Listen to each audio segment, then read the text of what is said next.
Þetta er verkefni 22 maraþon á blaðsíðu D5. Nú ætla ég að merkja fyrirsagnirnar með heading 1 eða heading 2.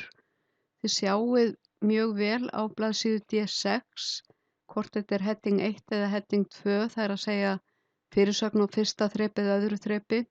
Í efnisyfirlitunum þá eru feitletraðar fyrirsagnir heading 1 en það sem er aðeins indregið og með grænra letri það er heading 2.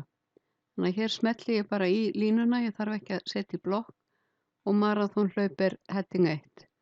Tokyo er heading 2, Boston heading 2. Ég get nota flýtihnappinn F4 með að endurtaka síðustu skipun úr lyklaborði.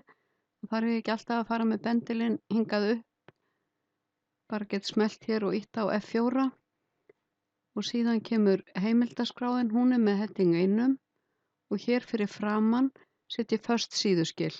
Ekki útlitskaflaskil heldur Ctrl og Enter og þið sjáið hér page break, ekki section break eins og var fyrir framan fyrstu fyrirsögnina maraþonhlaup og ég ætla að